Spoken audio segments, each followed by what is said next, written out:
Be Humble, Be Powerful, a podcast series by me, Francesca Frank, about humility and leadership. This podcast digs a bit more deeply into what humility means in a leader before we then look at exactly what are the positive effects of humility on employees, the organization, and the leader, him or herself. We have by now heard the definition of humility once in the previous post. As many of you will probably have to say humbly, that is not yet sufficient to truly understanding what humility is all about.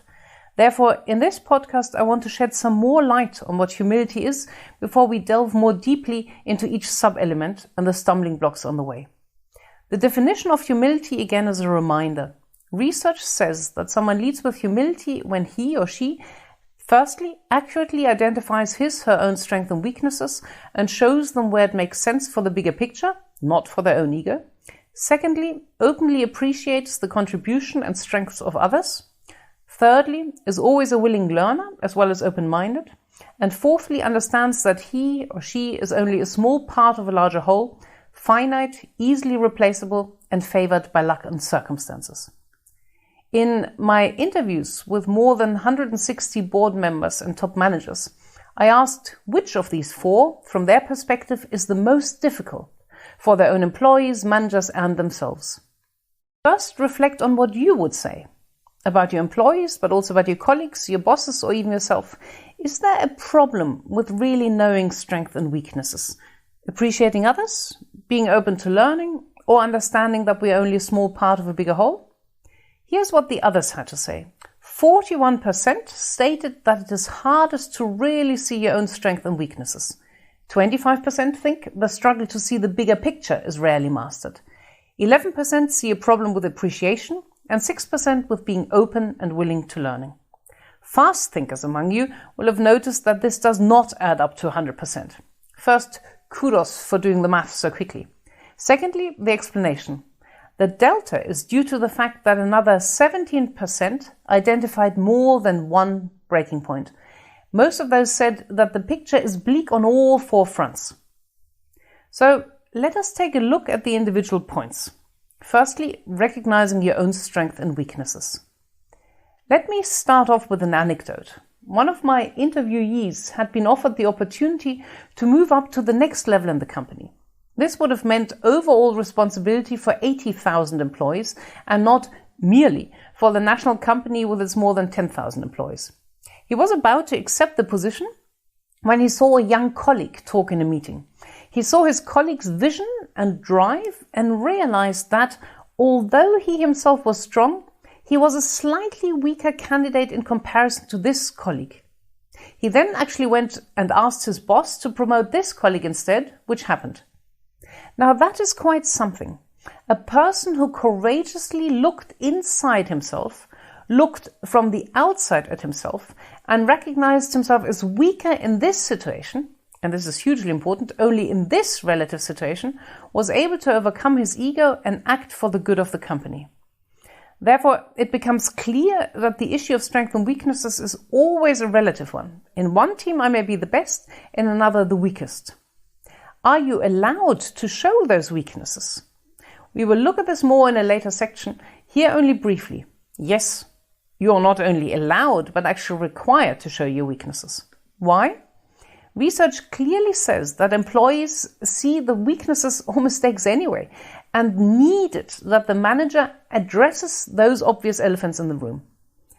In a study by the Dale Carnegie Institute from 2016, 84% of the 3,300 employees surveyed stressed that it was vital for them that their managers admitted when they were wrong. This was even more important than the other essential topics such as listening and appreciation. So, two key takeaways. When you look at your strengths and weaknesses, these are always relative. Secondly, it is vital that you show both strengths and weaknesses to your employees. How you can do this without being arrogant or without losing face, we will see in a later podcast. The second point of humility is about appreciating others. Again, an anecdote. The CEO of a large company issued a press release saying he was the biggest farmer in the region who had by far the most pigs in the barn. How much do you think employees felt appreciated in this case? Exactly, not at all. What a creepy sentence when research clearly shows that people work much better with appreciation and that it is oftentimes a few appreciative words that are far more important than the financial packet. Unless, of course, the financial packet is also seen as a form of appreciation. In my research, by the way, there is a very clear gap when it comes to appreciation, and interestingly, the participants of the study themselves recognize it. I always ask 3 questions. How much do you feel appreciated? How much do you want to feel appreciated? And how much do you appreciate others? This concerns superiors, colleagues, and where appropriate, employees and customers. On a scale of 1 to 10, the average employee considers themselves appreciated by their manager with an acceptable 7 out of 10. Yet if you look at the Net Promoter Score, this is not good enough. A quick reminder, in the Net Promoter Score, those who rate 9 or 10 are considered the true promoters, while those who rate 7 and 8 are considered as indifferent. What do the employees want? Honestly, I would have thought they all would want a 10. Interestingly enough, an 8 is enough for them. Perhaps this is the realization that work is just one part of life and that you can also get appreciation from outside of it. Nevertheless, already here the delta shows there is room for improvement when it comes to appreciating others. However, there's yet far greater room for improvement when it comes to one's own actions. On average, those surveyed only appreciated their managers, colleagues or employees with a score of 6 out of 10. That is down in the dumps and quite depressing.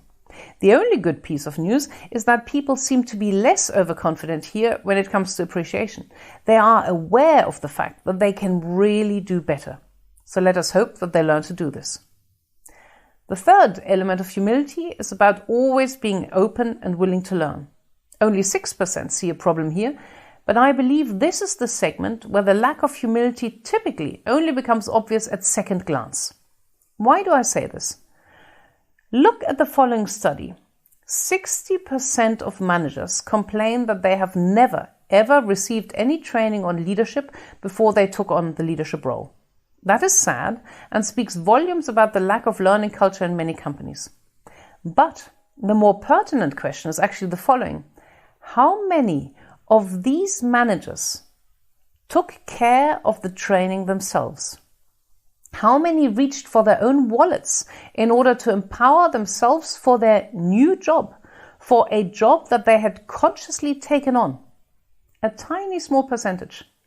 So people seem to pay more lip service to voluntary and continuous learning than actually doing it. In addition, there are many who proudly say of themselves that they cannot do this or that, be it internal politics or storytelling or cold calling. Of course, not everyone has to be able to do everything. But the question is, should not everyone want to be able to do, I repeat, want to be able to do everything that the role that they have voluntarily accepted demands? What does this mean in concrete terms? Well, if my position in the company requires me to do politics, then I have to learn how to play political games. If my position requires Excel or statistics or storytelling, then I need to learn that too. This learning something new seems to have been an issue at BMW. In his early years, the former CEO Harald Krüger shone with a democratic management style which was very well received.